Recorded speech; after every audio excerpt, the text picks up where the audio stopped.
Welcome back to the Creatively Curious podcast. I'm your host, Ashley Walter. In this week's episode, I'll be going over the takeaways from week 12 of the Creative Visionary program, and week 12 is focused on launch. That's the theme. So, we've been working on a series of paintings, applying all the principles that we've learned over the course of the program. And I'm working on some paintings that I'll have at, if you're local here in Edmonton, at the White Avenue Art Walk, July 11th, 12th, and 13th. And that goes from 10 a.m. to 5 p.m. every day. I'll be in an area called South Park, which is just off 106th Street and on White Avenue. So some of the paintings that I've worked on throughout this program will be there, and some that I worked on previously. So please come and visit me.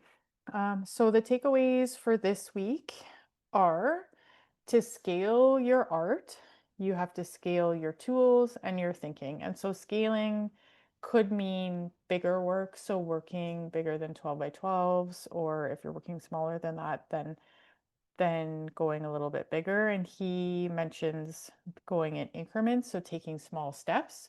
So 14 by 14 or 16 by 16, which I don't think I ever really listened to those rules. I sometimes will just buy ginormous canvases and paint them. But anyway, you could go in small increments so as not to stress yourself. And that's kind of an OT thing to do, is to just take things in small steps. You don't want to overwhelm yourself. So going a little bit bigger.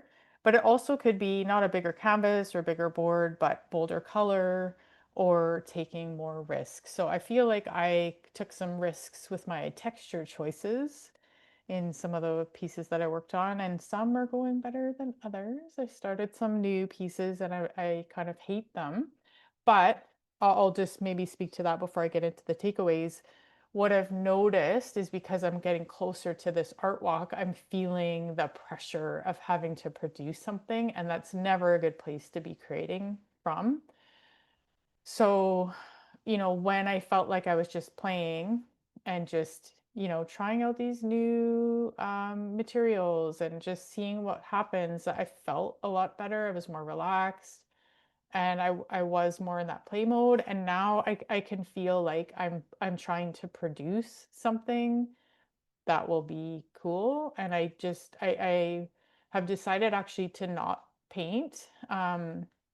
And just kind of prep all the stuff that I have already, which I believe I have enough pieces. So I'm not going to do that, because I feel myself really putting the pressure on to make something that will sell. And it just, like, I don't, does that work for anybody? I don't think so. And so that's the whole idea kind of behind CVP. And what I've noticed with myself is, when I'm creating regularly, I'm playing, I have ideas for things that I want to paint, but I'm not, painting it for some particular event. I feel better. It feels more relaxed, just more like I'm more able to be in that creative space, especially. And I've noticed too, and they talked about this, when you're in your sketchbook, that things look really pretty great there, because it is just for you. It's just about playing and trialing things, and not there's no pressure to produce anything that's going to sell. So that's something to keep in mind, and just to be aware of too, is like, if you're trying to make something that looks good, or it just, you're kind of more in that left brain, not in the creative space. So something to just keep in mind. So that first takeaway was scaling your art.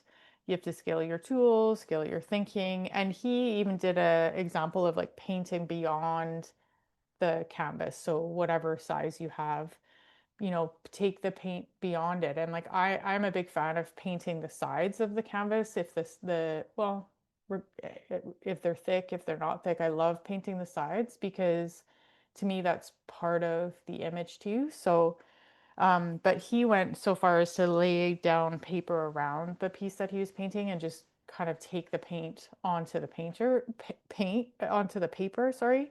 And that was pretty cool. So then when you remove the canvas, it just looks like a piece of like a bigger painting, which was cool.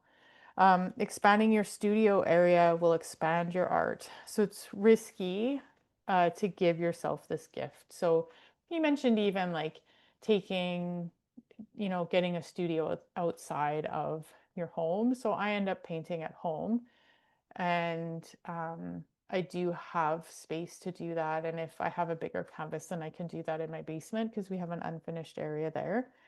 But yeah, I'm curious about if you had your own studio space and you kind of devoted that space and area and time to your art, what would the art expand into? And he says it does. Like it just, maybe it's that commitment to yourself to have, the space for something that you really care about.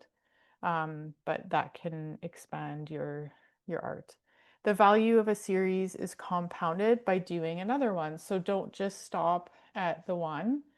Keep going, keep that momentum going. And again, I've found that too is just to keep creating. Doesn't have to necessarily be a series, but just to keep making things, because he says, I quote, "The juice comes from the making of the art." And we know from research, and that's what I did my master's project on, was that just, making art, whatever it is, decreases cortisol, increases dopamine, increases your mood, increases relaxation and your presence.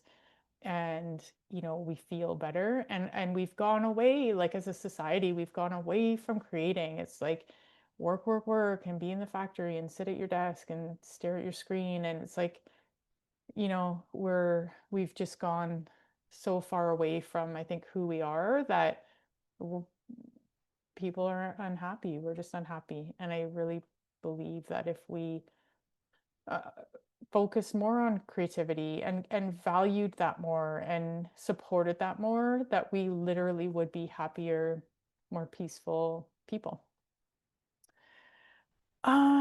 The biggest learning in a series comes after it's completed. So you've learned from that series, and he talks about the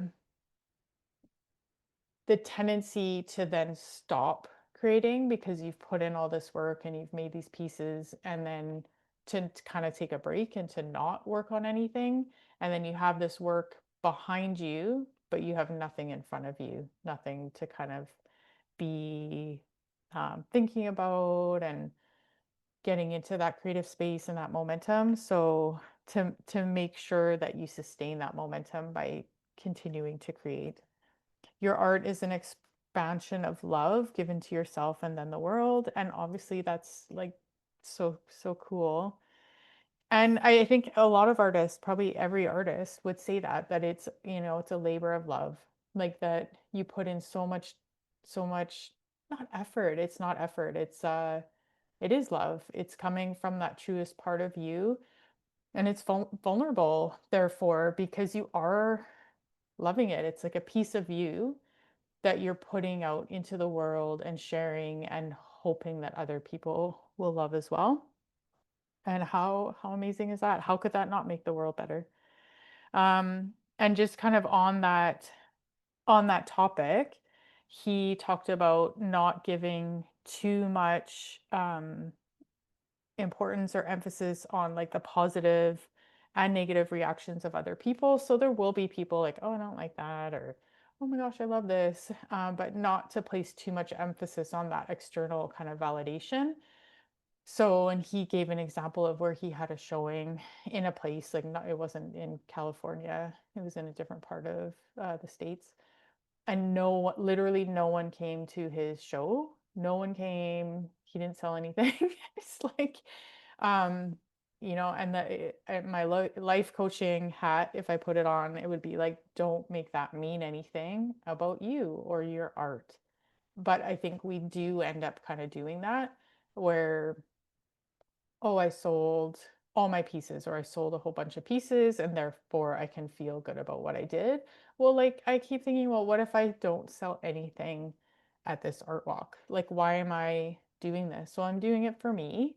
It feels good to me to do this. And so I'm going to continue doing it. And then if I have to hang up all my art all over my house, then I'm going to have a lot of art that I really like because I made it and I like it. So, and then maybe all my friends will just get my paintings for gifts. And that's not bad. I still I feel like I need to create, and maybe um it's just that whole point of like not allowing that external view or anything outside of you to affect how you feel inside of you. That's an inside job. Mm. So if you love it, then keep doing it, and it doesn't matter what happens on the outside. So um let's see. Then there are a couple other notes I wrote down. So the playboards are for kind of getting down anything and everything we want to. And then we can decide what we focus on. So the playboards are for play, and what will end up happening, and I notice for myself, I think I've mentioned this before, is that I almost need to do a warm up always on these playboards because um, yeah, I mean, it's like exercising. You need to kind of warm up your body. You need to warm up that brain and your creative side. So uh, it's important to do that so that you get all of the stuff out on the playboard, and then you can kind of get into the space where you're like, okay, I like this and this is working and this doesn't feel good, so I'm not going to do that. And we have a tendency to just put too much down. And so we need to then like eliminate some of that stuff. So our job is to do less but better. Um, be clear and discerning about what you want to show and notice what feels good. So what are you focusing on? We kind of talked about that. Color, design, value, like what's the intention of the piece? Is there a feeling that you want to convey? And be clear about that. And I think maybe that's also part of what I'm struggling with this these new paintings is I don't think I'm clear about what I want to show. So your journey on the creative path doesn't only improve your art, but allows you to become a better version of yourself. You can become more expressive and more in your body. And um, just, doing this creative act allows you to feel more alive, more joyful, because you're becoming the artist and the person you were meant to be. And he talks about the creative path, which is a journey where he said you have to do the reps. It's like anything creative. I think anything in general, you got to start somewhere. So again, the podcast is kind of an example of that. Like, I don't have the best production, but I wanted to start because I kept thinking about doing it, and it's like you got to just start and get into it, and then to see what works, see what you like, see what feels good, and then you can adjust from there. And he talks about it being like a upward spiral. So you start down low and then you're spiraling, and the spiral kind of gets bigger and taller and bigger and taller, and you're learning as you go. And hopefully you have some mentors who are a little bit further ahead of you. So Nicholas and his coaches, I feel like, are those mentors, and other artists that I've met quite a few artists from doing these art walks, and it's so nice to be able to have that support. And oh my gosh, I would say like the support of the artists that I've met has been so amazing. And even for this art walk that I'm doing, I didn't have like grid panels, and so I asked one of the artists that I've met and kind of kept in touch with, like if I could borrow her panels, and she was like, no problem. Like she's not doing this art walk; she's gonna do a different one, and she was like so helpful for that, which is just like also really amazing. So hopefully I can pass that on to somebody else too.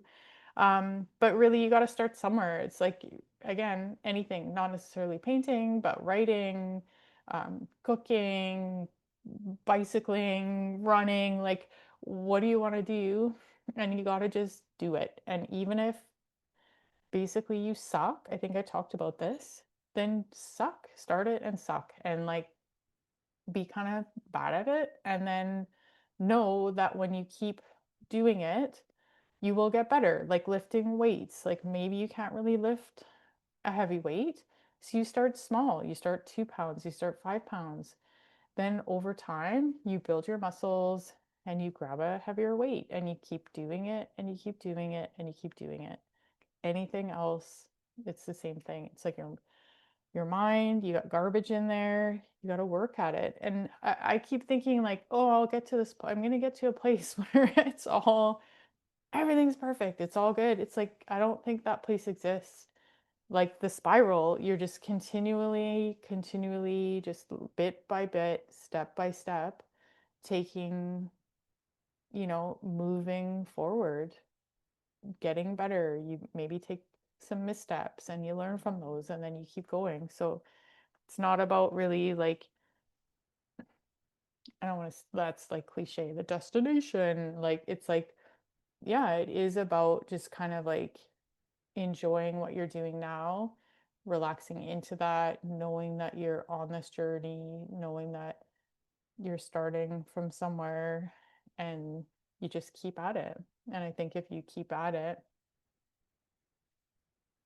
like, I think that's success. You just don't quit. You keep going because you love it and it feels good to you, and it feels like you.